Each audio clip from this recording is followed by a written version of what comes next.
big open shower unit.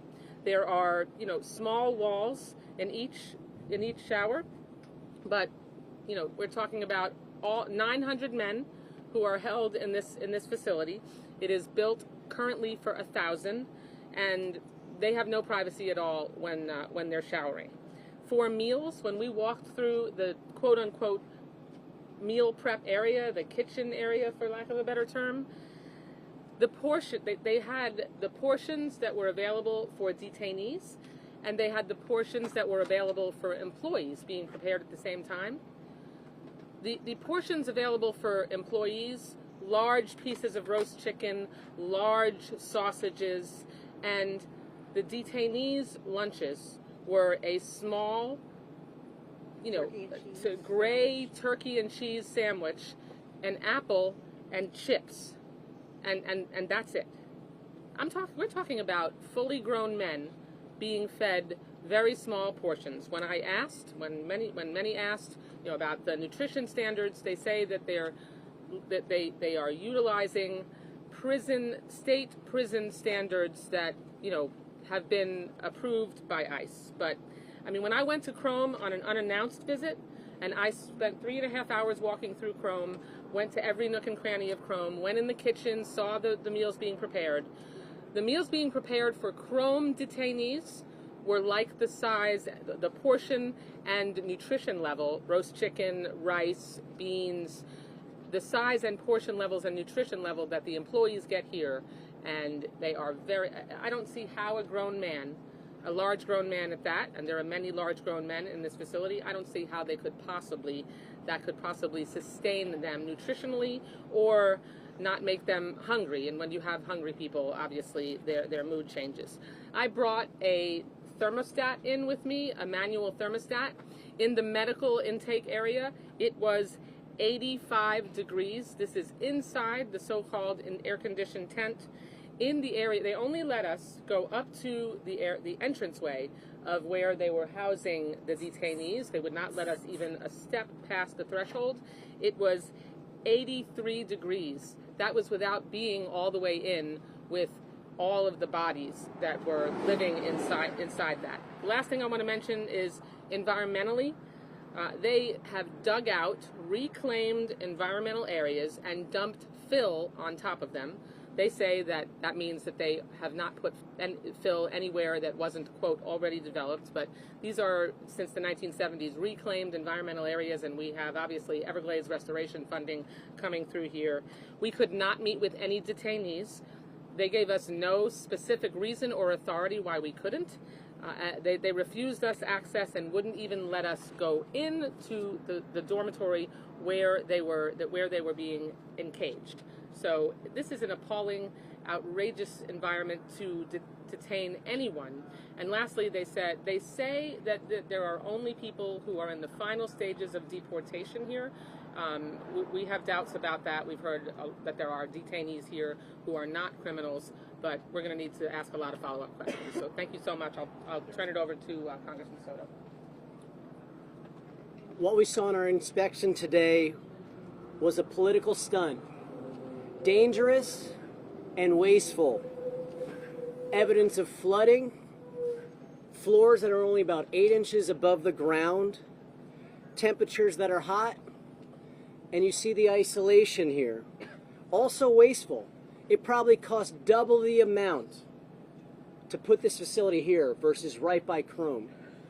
Which begs the question, why are they spending all this money for this location? And when asked, the director answered that he was not given a single reason why they chose this location. Not by the governor, not by the cabinet. And water has to be trucked into this facility. No running pipes. It makes no sense that this is here. And no ICE detainees have even been deported yet from this facility.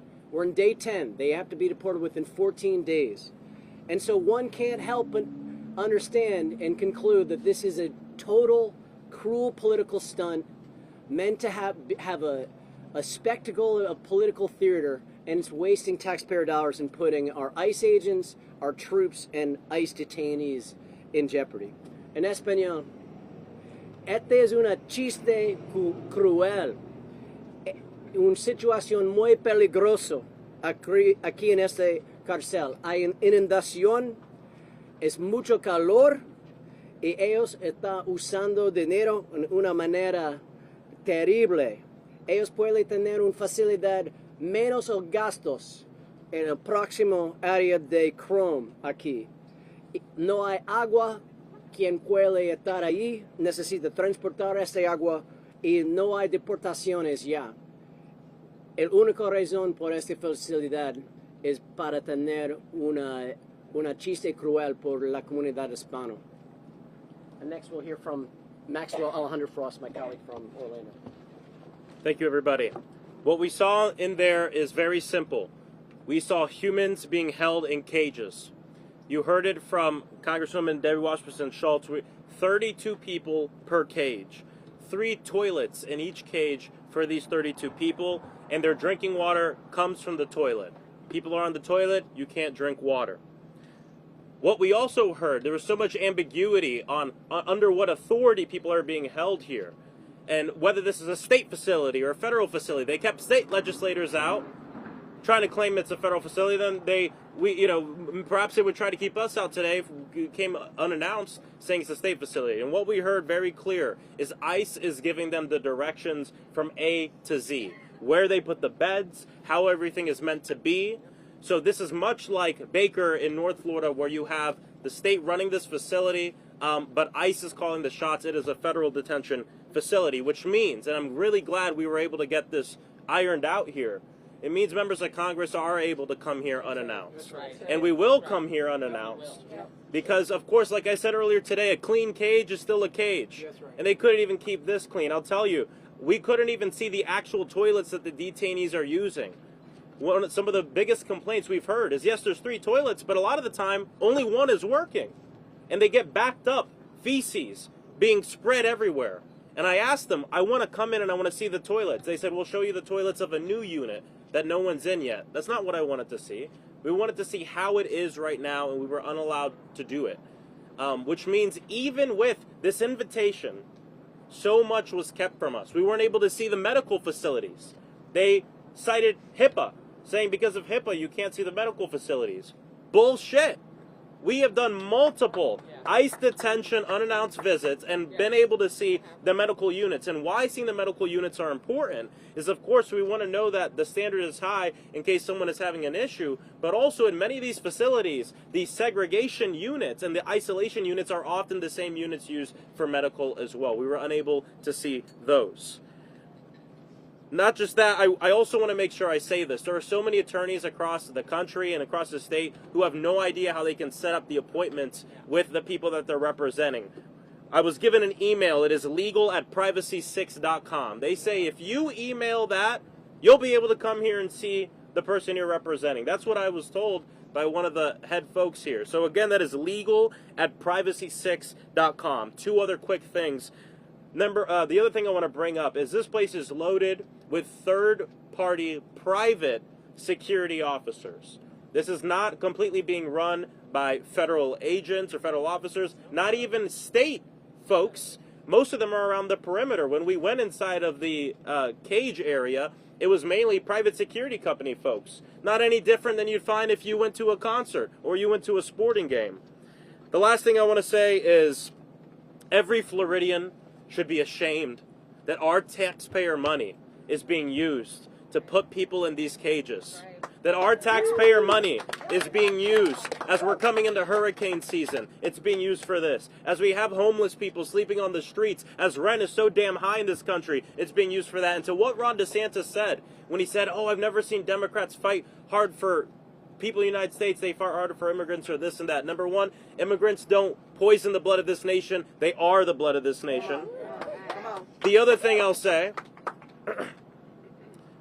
is don't lecture us on fighting on behalf of our constituents and Americans when you applauded a bill that just got passed that'll rip away the health care of 2 million Floridians.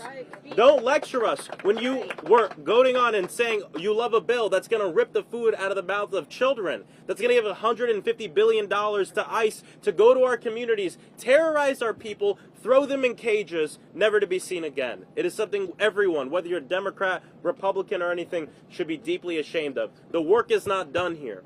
We came here to do this, but we will be back. Thank you.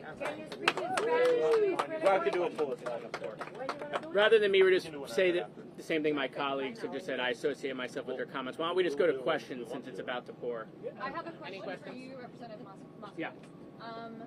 What does the DEM being in charge of this, like, what does that do to the legal implications of Alligator Alcatraz? Like, how do you, the state has said that it's not a correctional institution, so how does that work? So I don't know the legalities of that, but what I can tell you is the way this happened is when the governor declares an emergency, which he did, the director of emergency management becomes the state coordinating officer. Okay. Under that authority, they have all the powers of the governor. They can also spend up to $500 million without going back to the legislature.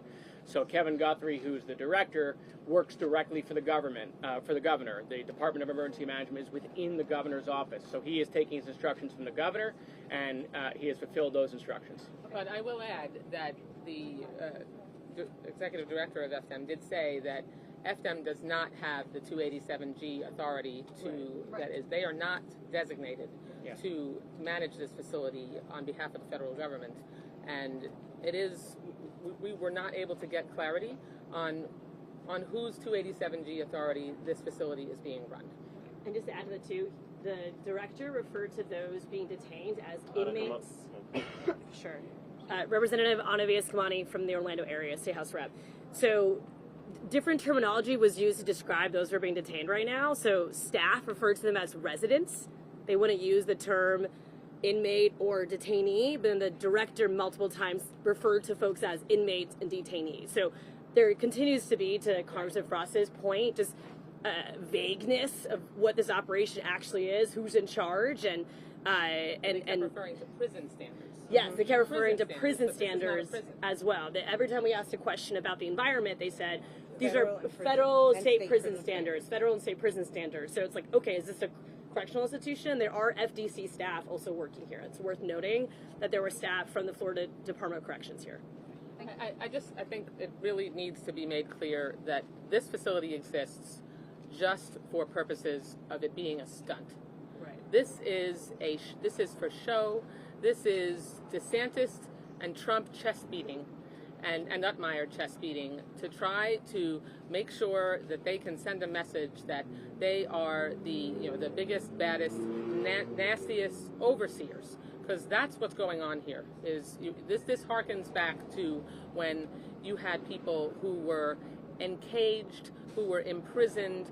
I mean, I just think it's important to underscore, when I have been through other ICE facilities, the detainees are not in cages.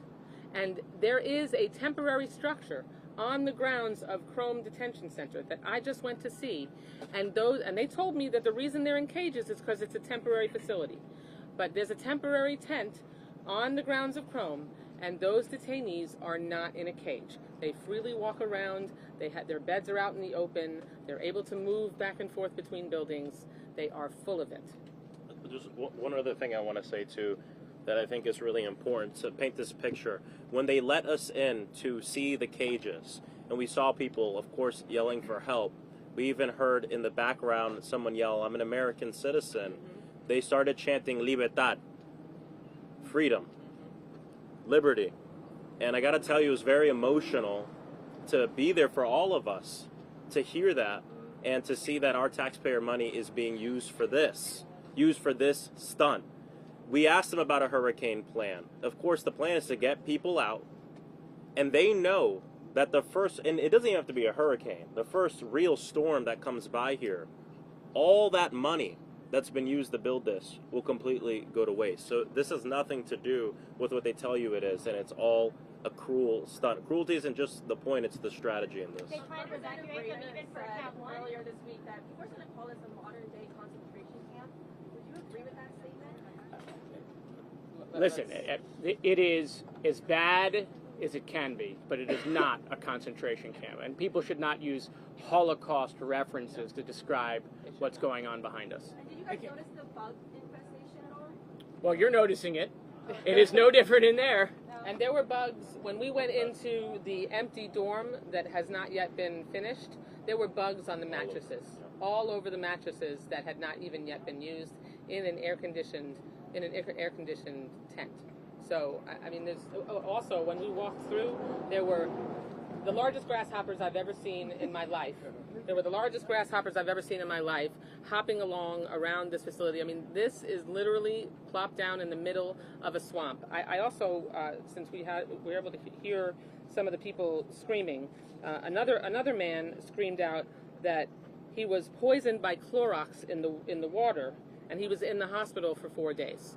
Now, we were told that there was no one who was ever hospitalized overnight, so maybe he was referring to the medical clinic here, but I mean, there are really disturbing, vile conditions, and this place needs to be shut the hell down. It needs to be shut down. They want to open up look. If they open up a different facility in a more appropriate place, like if they opened up at Homestead Airport, where they could establish much more habitable conditions, that's a different story. This place is a stunt, and they're abusing human beings here, and it's an outrage. Can I make really quick? And I just want to debunk one thing. My colleagues, and I think for our federal partners, but this idea that the worst of the worst is inside the facility is not true. They are separating them based off of wristbands, based off of orange, yellow, and red. And individuals with small infractions are inside this facility. Civil traffic infractions, suspended license are in there. So the idea that the worst of the worst is in there is not true. So adding to that point, I'll just add, the only people we saw there were Hispanic-looking males. That's all we saw there. All Hispanic-looking adult males, including those with no criminal infractions at the lowest level. There was one person who was on medical isolation. We couldn't get details about that. I was trying to figure out if it's a public health emergency or a public health concern that puts them in isolation, and we don't know how many people have been put in medical isolation to this point. State Senator Blaise Godley just came out before you guys and said that conditions were fine, the beds were comfortable, the food was great. It painted a very rosy picture. Your response to that? Unfortunately, my colleagues, that's because they take this as a game, and that's how they have been operating in there, right? So, but what we just saw is not a game, especially as the congressman just made mention of, that while we were in there, at one point it was clocked at about 81 degrees in a particular spot. And I know for a fact, if you continue to go in, it is even hotter. Right. It was 83. 83 degrees. Yes. 83 degrees. And just to read a statement from the wife of a detainee regarding this scheduled tour from his pastor to me yesterday. His wife says they allowed them to take a shower and gave them new clothes, and the food all of a sudden is better. I wonder how long that's going to last after your visit. And also, I want to point out that I don't really want to debate the conditions. My name is Representative Rita Harris, House District 44. We don't need to debate the conditions. The fact is there are people there that most likely do not belong there, and that is enough. Thank you. Make sure you tell me your name. Okay, any other questions? Kind of just thought they said they would evacuate for a hurricane, even a Category 1, any hurricane. Yeah, I'll answer that. So that decision will be made by, obviously, the Director of Emergency Management when to pull that trigger. But he said that there were evacuation plans in place, and most likely what they would do is they would get the people out, they would decompress this facility, and then move them to facilities they've already transferred them out of to bring them here. Like the county jail. He better have a lot of time. Okay, last question. One last one. How long was your tour? Yeah. The question about hearings, as a member of the House Oversight Committee, I can tell you after this, I have many phone calls planned with my colleagues to talk about possibly coming down here, possibly holding ad hoc hearings about this facility, and not just facility. This is indicative of a greater problem too across this country. The dehumanizing immigrants, dehumanizing people who are in this country, people who've been in this country, many of whom over a decade, people like my mother who came here as a refugee from Cuba. You know, when I was in that facility looking at those cages, I saw young men who looked exactly like me. I saw myself in those cages. And so there will be hearings and there will be accountability on this at the federal level, and of course I know our state partners are going to work on it as well. The difference in the impression between the Republican legislators and ours tells you all you need to know about the difference in the regard for human life and human beings between people who elect Democrats and people who elect Republicans. We all here clearly ran for different reasons than our friends on the other side of the aisle. We ran to help make people's lives better, and they ran to serve their MAGA master and remain in power. And you know, like every single day, I know we all will continue to fight to make all humans' lives better, and that's what our fight against these kinds of conditions in detention facilities are all about. I'll say just lastly, I think every single one of us here would agree that if you are a criminal and you're an undocumented immigrant, That's right. you should be deported. That's right. Criminals should not be able to remain as long as they have due process, and they've been detained under our laws. Criminals don't belong in this country, but the problem is yes, with due process, exactly. But that's not occurring here, and the rule of law has to be followed, and that's the difference between the impression you were given by the Republican legislators who walked up to this podium before we got here and ours. Thank you all very much.